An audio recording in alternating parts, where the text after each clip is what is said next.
Kembali bersama di IKIM Inspirasi Inforia Islami dan Alhamdulillah kita kembali pada waktu ini untuk kita teruskan slot aspirasi untuk segmen agama dan peradaban dan insyaAllah bersama dengan tetamu kita pada hari ini bersama dengan Cik Muhammad Husni Muhammad Amin merupakan pegawai penyelidik di Pusat Kajian Sains dan Alam Sekitar IKIM ataupun KIAS dan insyaAllah tajuk kita pada hari ini sumbangan Muslim dalam kawalan babak. Jadi kita ucapkan selamat datang dahulu. Assalamualaikum Cik Husni. Waalaikumsalam warahmatullahi wabarakatuh. Ya, sihat ya Cik Husni? Alhamdulillah. Ya, Apa sihat. khabar DJ kita? Sihat, Alhamdulillah semuanya. Bertugas dari rumah ya Cik Husni ya? Ya, betul. Untuk kita, tajuk kita hari ini sumbangan Muslim dalam kawalan wabak. Ini pertama kali Cik Husni ke udara bersama kita melalui Skype ya? Ya, betul. Ya. Terima kasih, ini satu pengalaman yang barulah bagi saya. Ya, baik. Mungkin Cik Husni nak berikan pengenalan dahulu untuk topik kita hari ini, silakan. Okey. Auzubillahi minasyaitonir rajim. Bismillahirrahmanirrahim. Alhamdulillahirabbil alamin wassalatu wassalamu ala asyrafil anbiya'i wal mursalin wa ala alihi washabihi ajmain. Terima kasih Puan Hajah Maslina kerana sudi menjemput saya lah untuk bersuara dalam rancangan agama dan peradaban ni buat sekalian kalinya. Okey, jadi topik kita pada hari ini kita nak bercakap tentang sumbangan orang Islam, sumbangan Muslim dalam kawalan wabak. Sebagai pengenalan saya petiklah satu nama yang tak asing lagi bagi kita, iaitu tokoh perubatan abad ke-10 Ibn Sina. Beliau menulis dalam adikarya beliau Al-Qanun fi Tibb. Ini buku yang sangat dikenali ramai, sangat popular dan dia menjadi satu teks rujukan bahkan di barat, di Eropah selama 300 tahun lamanya. Ya, beliau menyebutkan dalam karya ini bahawa rembesan badan organisme perumah, iaitu manusia, seperti manusia ataupun haiwan-haiwan lain yang tercemar dengan organisme asing yang tidak dilihat dengan mata kasar sebelum jangkitan. Ini satu kenyataan yang mengkagumkan kita kerana ini adalah satu definisi yang hampir dengan definisi moden yang digunakan untuk sebarang jangkitan. Maksudnya satu rimpisan tu bila dia dah terjangkit tu dengan organisme asing lain, itu yang dinamakan sebagai jangkitan. Ya. Yang paling penting sekali Puan Hajah, Ibn Sina ni dia telah membuat satu hipotesis yang penting tentang kewujudan mikroorganisme. Kalau sebelum itu mereka tak tahu apa yang menyebabkan wabak penyakit. Mereka fikir ada sesuatu yang mereput dalam udara, yang apabila kita menghirup udara itu yang membuatkan kita jatuh sakit. Ini abad ke-10 ya. Dalam konon itu juga Ibn Sina membuat satu teori bahawa penyakit disebabkan oleh mikrob seperti tuberkulosis ataupun yang kita panggil hari ini TB, penyakit TB kan. Penyakit ini boleh menjangkit dan orang-orang yang dijangkiti wajar diasingkan atau dikuarantinkan. Ini yang kadang-kadang kita ada terbaca asal usul perkataan kuarantin tu. Kononnya arba'iniyah, maksudnya 40 hari. Ini satu perkara yang disebut-sebutlah. Namun cumanya saya tak jumpa lagi, saya belum jumpa lagi di mana yang tempat yang sebetulnya Ibn Sina sebut dalam Al-Qanun fi Tibb tu. Dan mungkin seseorang yang lebih berlatar belakangkan ilmu perubatan, yang tahu bahasa Arab, yang tahu bahasa Latin, kerana karya ini telah diterjemahkan dalam bahasa Latin, mungkin dia boleh tunjukkan pada kita lah dekat mana sebenarnya Ibn Sina sebut perkataan tersebut. Jadi pada abad ke-17 Hajah, iaitu 700 tahun selepas Ibn Sina, seorang ahli sains berbangsa Belanda, beliau bernama Anton V. Leeuwenhoek, dia pertama kali memerhatikan di bawah mikroskop adanya mikroorganisma. Beliau dapat menunjukkan pada kita bahawa ada makhluk halus yang hidup yang tidak dapat dilihat dengan mata kasar. Akan tetapi beliau ini tidak sedar bahawa mikroorganisma, iaitu patogen. Patogen ni apa? Patogen ni mikrob yang menyebabkan penyakit. Dia tak sedar yang mikrob inilah yang sebenarnya menyebabkan jangkitan. Dia rasa ada makhluk halus saja dekat bawah mikroskop tu. Jadi hanya setelah 200 tahun selepas pemerhatian Leeuwenhoek tu, barulah seorang lagi ahli sains bernama Robert Koch, tahun 1878 beliau mengemukakan teori bahawa mikroorganisma inilah yang menjadi punca kepada jangkitan yang seterusnya menjadi penyakit. Dan beliau mendapati ini setelah memerhatikan apabila darah haiwan yang dijangkiti bakteria patogen itu, apabila dipindahkan kepada haiwan yang lain yang sihat, haiwan itu juga turut menjadi sakit. Daripada itu dia dapat tahu bahawa ada mikroorganisma dalam haiwan perumah tadi yang menyebabkan jangkitan. Jadi dekat sini Fahajar, kita dapat lihat Barat ni mengambil masa 900 tahun. 700 tambah 200 tahun untuk membuktikan satu teori yang dikemukakan oleh satu tokoh Islam, Ibn Sina. Walaupun Ibn Sina pada zaman itu dia sangat terhad dalam mendapatkan bukti tentang kewujudan mikroorganisma. Bayangkan masa tu belum ada lagi mikroskop. Teknologi. Ya, itulah sedikit sebanyak pengenalan yang saya boleh berilah. Ya, baik. Dan apa pun kita akan bawa lebih lanjut lagi berkenaan dengan wabak ni semua, macam mana boleh tersebar dan semua, macam mana nak mengawalnya semua ya, Cik Husni sebentar lagi ya, Cik Husni. Ya. Dan kita akan berehat seketika, dan kepada anda para pendengar jangan ke mana-mana. InsyaAllah kita akan kembali selepas ini. Pastikan terus setia bersama kami di IKIM Inspirasi Euforia Islami.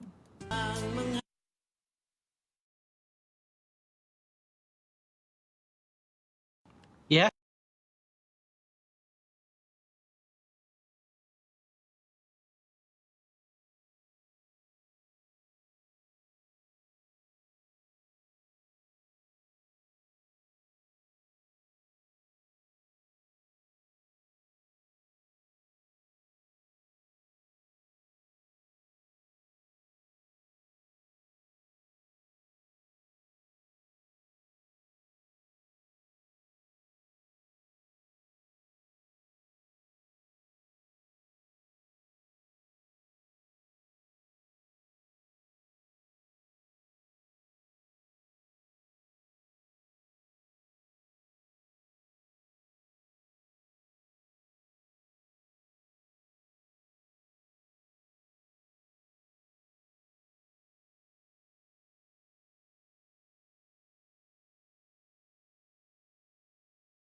Kembali bersama untuk segmen agama dan peradaban, dan para pendengar masih lagi bersama dengan tetamu kita pada waktu ini, iaitu Encik Muhammad Husni Muhammad Amin, merupakan pegawai penyelidik di KIAS, dan kita masih lagi topik kita sumbangan Muslim dalam kawalan wabak, dan kita nak masuki pusingan kedua Encik Husni ya. Ya. Tadi Cik Husni sebutkan ya pada abad ke-17 lagi kita dah menemui wabak macam ni ya. Tapi mungkin para pendengar kita nak tahu juga macam mana sebenarnya epidemiologi ataupun ilmu kawalan wabak ni bermula ni, Cik Husni. Mungkin boleh ceritakan sikit. Jadi epidemiologi ni dia berasal daripada perkataan Yunani Dia adalah gabungan dua perkataan, iaitu epidemia dengan logia. Epidemia maksudnya prevalence of disease, ketersebaran satu penyakit, dengan logia iaitu kajian tentang bagaimana penyakit itu tersebar. Jadi epidemiologi ini ialah satu cabang perubatan berkenaan dengan keberlakuan, penyebaran, kawalan penyakit dan faktor-faktor berkait dengan kesihatan.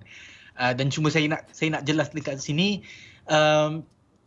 bukanlah kita nak cakap tentang bagaimana nak mengawal penyakit. Saya cuma bawakan daripada sudut sejarah dalam bagaimana dalam peradaban Islam bagaimana ilmu ini berkembang sehingga ke hari ini. Jadi bagaimana bidang ini mula berkembang ya, Hajah? Secara umumnya sejarah bidang epidemiologi ini bermula sekitar tahun 460 sehingga 370 sebelum Masihi lagi. Dia bermula dengan seorang ahli falsafah dan perubatan Yunani yang bernama Hippocrates. Dan karya-karya Hippocrates ini, beliau seorang yang tidak asing lah, kalau siapa-siapa saja yang masuk ke dalam bidang perubatan akan tahu nama Hippocrates ni. Orang kata the Hippocratic Oath, satu sumpah Hippocratic yang mereka yang masuk dalam bidang perubatan mereka perlu tahu. Jadi karya-karya Hippocrates ni mendapat tumpuan ahli-ahli perubatan Islam sekitar abad ke-9, ke-10 dan ke-11. Jadi kita tahu dalam zaman gerakan penterjemahan yang dinaungi oleh Khalifah Bani Abbasiyah iaitu Al-Ma'mun, sebahagian besar karya-karya beliau dan juga karya seorang lagi tokoh bernama Galen banyak diterjemahkan ke dalam bahasa Arab oleh sarjana Arab seperti Hunain Ibn Ishaq, Yuhanna Ibn Batriq dan Qusta Ibn Luqa. Dan dalam buku beliau ini, satu buku yang bertajuk Epidemics, Hippocrates, beliau memperkenalkan beberapa konsep penting dalam epidemiologi yang dianggap sebagai asas utama dalam bidang epidemiologi moden. Dan beliau mencadangkan bahawa sebab berlakunya penyakit itu adalah disebabkan iklim, disebabkan perubahan musim dan juga kawasan. Dan juga beliau mendapat melihat bahawa tabiat ataupun regimen ataupun cara orang makan, cara orang minum, cara orang menjalani kehidupan seharian dan juga tabiat-tabiat manusia yang biasa semua ni adalah faktor-faktor yang berkait dengan keberlakuan satu penyakit tu. Jadi dia bukannya semudah pergi jumpa doktor dan kita buat diagnosis. Itu pun kita lihat kalau bila kita sakit pun, kalau kita pergi jumpa doktor akan tanya kita, dia akan dalam diagnosis tu dia akan tanya ada makan apa-apa ke, ada pergi mana-mana ke, kan. Ini yang menjadi asas kepada epidemiologi lah. Dan beliau dalam banyak kes beliau menggunakan maklumat tentang faktor umur, faktor jantina, tempat tinggal dan juga keadaan-keadaan satu musim tu apabila satu-satu penyakit tu berlaku. Jadi dalam satu buku lain tentang udara, air dan tempat-tempat, Hippocrates dia mengatakan penyakit-penyakit ni mesti dikaji berdasarkan musim ia berlaku, kualiti air, bekalan air yang ada dan juga keadaan-keadaan persekitaran. Dan beliau yang mengasingkan antara mengkategorikan antara epidemik dengan endemik. Jadi kita ada satu endemik, kita ada epidemik, dan apabila dia berlaku secara besar-besaran itu yang kita panggil sebagai pandemik, yang macam sekarang berlakulah pandemik COVID ni. Dan beliau mengatakan seorang doktor yang bagus, dia boleh tahu apabila musim-musim tu berjalan itu, dia boleh tahu bila masanya satu epidemik boleh melanda satu kota, sama ada di musim panas atau musim sejuk, dan siapa dalam golongan masyarakat tu yang mungkin terdedah kepada bahaya yang paling banyak lah. Risiko pada jangkitan. Ukur pada jangkitan. Kerana tu kalau kita tahu kan kenapa satu wabak tu dia lebih berbahaya daripada satu wabak yang lain. Betul. Mungkin kerana dia mungkin akan serang kanak-kanak saja ataupun golongan yang tua saja. Ya. Jadi itu yang satu lagi konsep yang beliau perkenalkan ialah konsep bahawa satu tempat tu berkait, bekalan air juga berkait dengan pemakanan dan juga kesihatan fizikal dan mental. Menurut pemerhatian oleh Hippocrates, pemakanan dan seseorang itu berkait terus dengan satu penyakit itu. Dan orang yang beliau mendapati orang yang menjalani kehidupan sedentary, atau sedentary ni maksudnya apa, yang bukan nomadik lah, yang bukan berpindah randah, maksudnya menetap di satu kawasan itu, mereka ini lebih mudah terkesan dengan penyakit, wabak penyakit. Macam dan juga orang-orang yang obes, orang yang suka mengawal berat badan. Dan dia mendapati juga orang obes ini kebanyakan mereka ini menghadapi masalah yang berkait dengan sistem reproduksi untuk menghasilkan anak. Dan itulah segi sebanyak bagaimana ilmu epidemiologi ini boleh berkembang ni sebelum Masihi lagi. Ya. Itulah sedikit banyak tentang bagaimana berkembangnya ilmu kawalan wabak ini. Itu menarik sebenarnya, bermula dari lama lagi, tapi sama ada kita tahu atau tak tahu saja ya, Cik Husni. Tapi kita nak tahu juga sebab kita nampak bidang ni semakin berkembang ya. Kita pun nak tahu juga tokoh-tokoh yang terlibat dan sebagainya. Tapi kita akan berehat seketika. Kita akan berehat sekali lagi dan insya-Allah kita akan kembali selepas ini. Dan pastikan anda pada terus setia bersama kami di IKIM Inspirasi Inforia Islami. Radio IKIM 2020 ini membawa kepada anda lagu-lagu nasyid terbaik di Malaysia. Tuhan, segalanya telah Engkau tentukan. Ya Tuhan, maafkanlah, ampunilah kami, rahmatkanlah ittihad itu. IKIM memberi anda lagu nasyid yang mengusik jiwa. IKIM Inspirasi Inforia Islami. Anda rusing merancang keuangan? Anda pening memikirkan masalah kehidupan? Kami ada solusinya. Jangan lupa untuk ikuti segmen Bijak Wang bersama dengan Tuan Samsudin Kadir setiap Jumaat jam 3.10 petang, eksklusif hanya di IKIM Inspirasi Inforia Islami. Kembali bersama untuk segmen agama dan peradaban dan juga pada bulan kita masih lagi bersama dengan tetamu kita iaitu bersama dengan Encik Muhammad Husni, merupakan pegawai penyelidik di KIAS dan topik kita masih lagi sumbangan Muslim dalam kawalan wabak.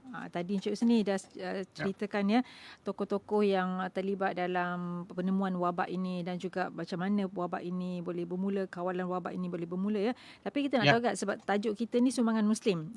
Jadi kita nak tahu juga siapa tokoh Islam yang antaranya yang mengembangkan bidang ni sebenarnya. Kalau siapa saja yang mengikuti siri saya yang lalu dalam agama dan peradaban, saya buat siri Islam dalam 15 hayat. Ada beberapa tokoh yang saya telah kedepankan. Antaranya ialah Abu Bakar Ar-Razi yang lahir awal abad ke-9 dan beliau terkenal dengan pembinaan Bimaristan di zaman beliau. Apa dia Bimaristan? Bimaristan ialah hospital awal yang dibina sekitar Baghdad. Dan Bimaristan ni berasal daripada perkataan Parsi, Bimari bermaksudnya orang-orang yang sakit, dan stan ialah taman. Jadi Bimaristan ni ialah taman untuk orang yang sakit. Dan beliau pada masa beliau membina bertanggungjawabkan dengan pembinaan banyak bimaristan di sekitar Baghdad dan beliau terkenal dengan kaedah memperkenalkan kaedah experimental method ataupun kaedah eksperimen dalam sains perubatan. Dan kaedah ini menggunakan pemerhatian di samping data-data lah, mengumpulkan data-data. Dan beliau terkenal kerana apabila khalifah meminta beliau untuk mencari lokasi nak membina hospital tu, jadi beliau melakukan satu eksperimen dengan menggantungkan cebisan-cebisan daging yang baru saja dipotong di beberapa daerah dan dilihat mana tempat yang daging dia paling lambat membusuk.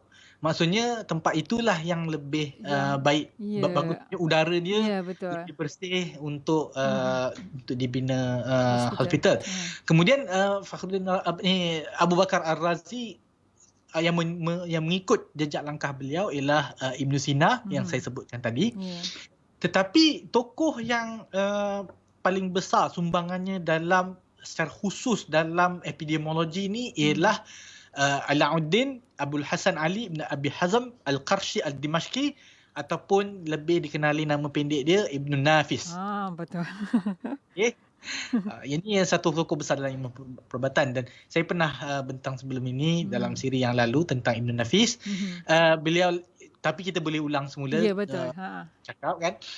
Beliau lahir di Quraisyah di Damsyik di Syria pada tahun 1213 dan belajar perubatan di bawah seorang yang bernama Muhazzibuddin Abdul Rahim bin Ali, seorang juga berbangsa Syria yang merupakan seorang doktor, ahli farmasi, pharmacologist, seorang penyair, pemuzik dan penulis khat. Kalau dulu seorang tabib atau seorang doktor itu dia banyak kemahiran itu kan. Ya, dan beliau adalah doktor peribadi bagi Khalifah Al-Mustadi dan juga ketua perubatan di Mustashfa Adudi di sekitar Baghdad. Dan ketua perubatan ni dia macam director general lah, macam Datuk Dr. Noor Hisham yang sekarang ni lah. Okey. Dan bertanggungjawab memberikan lesen tauliah bagi semua doktor-doktor sekitar Baghdad. Jadi Ibn Nafis, antara sumbangan beliau ialah Kitab Syamil fi at-Tib, sebuah ensiklopedia perubatan yang mencapai dalam bentuk manuskrip itu mencapai 90 folio. Kalau 90 folio ni kita nak terbitkan dalam buku sekarang ni boleh mencecah sehingga ke 300 jilid. Saya fikir kerana itu tak ada orang yang sanggup melakukannya zaman sekarang ni. Dan juga kitab Al-Muhadzab fi Al-Kuhul, yang dalam tu merakamkan segala pengetahuan orang Islam tentang ophthalmologi, itu cabang ilmu berkenaan dengan mata lah. Dan Ibn Nafis banyak juga mensyarahkan karya-karya tokoh-tokoh perubatan terdahulu, karya seperti Prognostics, Epidemics dan De Natura Hominis oleh Hippocrates yang saya sebutkan tadi. Okay. Jadi sebagai seorang ahli ilmu kawalan wabak, sebagai seorang epidemiologist, Ibn Nafis banyak terpengaruh dengan Hippocrates dan banyak mensyarahkan buku tentang epidemik yang ditulis oleh Hippocrates. Jadi dalam itu beliau banyak mengikuti konsep yang diperkenalkan oleh Hippocrates, iaitu ketidakseimbangan dalam suhu ataupun ketidakseimbangan dalam lembapan dalam udara boleh menyebabkan penyakit. Itu yang diterima pada zaman itu. Kemudian Ibn Nafis juga dia menunjukkan bahawa dalam badan manusia ni ada mekanisme biologi, dan maksudnya ini menunjukkan bahawa sistem perubatan mereka pada masa itu adalah satu sistem yang holistik. Dia bukan saja mengambilkan kira apa yang dia makan, tetapi juga dia mengambil kira cuaca pada zaman itu. Seperti yang saya sebut tadi tu, cuaca di satu kawasan dan kebarangkalian wabak boleh melanda di satu kawasan. Ini yang konsep yang penting dalam mengawal tersebarnya wabak. Ya. Jadi beliau juga menjelaskan orang yang berbeza umur dan juga jantina, mereka memiliki proses-proses biologi yang berlainan dan juga pekerjaan mereka juga menjadi faktor yang menyumbang kepada bermulanya satu-satu penyakit. Itulah sedikit sebanyak tentang sumbangan Ibn Nafis dalam membentuk, dan ini menunjukkan banyaknya konsep moden epidemiologi ni dia terbentuk yang sekarang inilah. Banyaknya dia terbentuk daripada hasil kerja ahli-ahli sains yang terdahulu, sarjana-sarjana yang terdahulu. Jadi banyaknya sumbangan orang saintis-saintis Islam, kita boleh lihat antara kurun ke-8 hingga ke kurun ke-16. Dan inilah sumbangan terbesar mereka. Dan sesiapa saja yang ingin masuk ke dalam bidang epidemiologi, dia sangat bergunalah untuk memahami bagaimana ilmu ini terbina. Ya, betul. Tapi macam menarik juga macam Cik Husni sebutkan tadi suhu, faktor umur itu semua yang memberi yang menyumbang juga. Sebenarnya kalau kita wabak sekarang ni pun dengan keadaan suhu kita, dengan faktor umur kita, faktor kesihatan kita juga sedikit sebanyak dah kita ketahuinya. Tapi waktu kita dah sampai ke penghujung sebenarnya, Cik Husni. Tapi mungkin Cik Husni boleh rumuskan apa yang kita bicarakan hari ini berkenaan topik kita ni. Jadi kita kena lihat bahawa ilmu ini sentiasa dia terbina satu bentuk yang kita panggil sebagai arkitektonik. Dia tidak muncul. Kalau sebelum ini orang menganggap bahawa hanya Hippocrates saja yang dibapa kepada bidang epidemiologi ni. Beliau sebelum zaman Nabi Isa lagi, sekitar abad ke-3 sebelum Masihi. Kemudian daripada itu ada satu lompang yang besar daripada zaman itu sehinggalah ke tadi kurun ke-17. Jadi kita kurang mengetahui bagaimana ilmu ini terbina. Sedangkan di Eropah mereka mengakui sumbangan-sumbangan orang-orang Islam seperti Ar-Razi, Ibn Sina, dan mereka menggunakan karya-karya rujukan ini beratus tahun lamanya. Jadi dalam masa kita krisis wabak COVID ni, dalam masa kita bekerja di rumah, saya fikir inilah satu masa yang sangat bagus untuk kita merenung sejarah ini, kita mengkaji, dan mungkin akan lahir tokoh-tokoh yang sebegitu hebatlah seperti Ibn Nafis.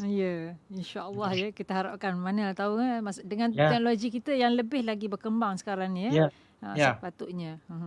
Jadi terima kasih banyak kepada Cik Husni bersama kita pada hari ini, bersama kita melalui Skype untuk segmen agama dan peradaban untuk topik kita hari ini. Dan insyaAllah kita akan kembali menghadapannya, Cik Husni.